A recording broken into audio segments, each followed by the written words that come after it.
क्या कैप्शन लिखी है ज्योति भाभी। ये बात को सुनकर तो पावर स्टार पवन भैया एंड उनके जितने भी फैंस हैं एकदम दोस्तों खुश हो जाएंगे। जी हाँ दोस्तों, देखिए दोस्तों, सबसे पहले आप लोग ज्योति सिंह जी के इंस्टाग्राम आईडी की ओर से कल ही एक वीडियो पोस्ट हुआ है और दोस्तों उस रील्स में जो कि पावर स्टार पवन भैया का इस सॉन्ग ऐड किया गया है और दोस्तों मतलब कैप्शन इतना ज़्यादा बेहतरीन ढंग से लिखा गया है, ज्योति भाभी ही लिखी है।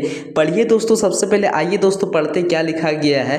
कृष्ण है तभी तो सब्र है, सब्र है तभी तो इंतजार है, इंतजार है तभी तो प्रेम है तो तभी तो हम आपके दास है। क्या बात है ज्योति भाभी। ये बात तो सुनकर पावर स्टार पवन भैया एंड उनके जितने भी टीम मेंबर है मतलब दिल को गदगद हो गया होगा।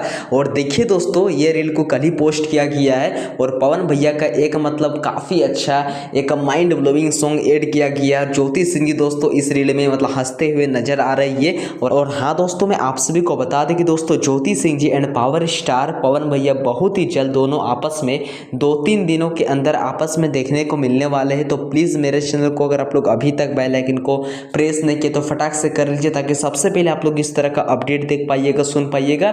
और हाँ दोस्तों, ये भी बात बता दें कि दोस्तों ज्योति सिंह जी का 3-4 दिनों के अंदर टीम का घोषणा होने वाला है कि अगर कौन सा पार्टी से लड़ने वाली है, कौन पार्टी इनको टिकट दी है। तो ये सब अगर आप लोग चाहते हैं कि अपडेट देखना सुनना पसंद करते हैं तो प्लीज़ अभी तक मेरे चैनल को ये वीडियो को लाइक नहीं किए तो फटाक से लाइक कर दीजिए, कमेंट कर दीजिए। मिलते हैं किस नेक्स्ट वीडियो के। Love you.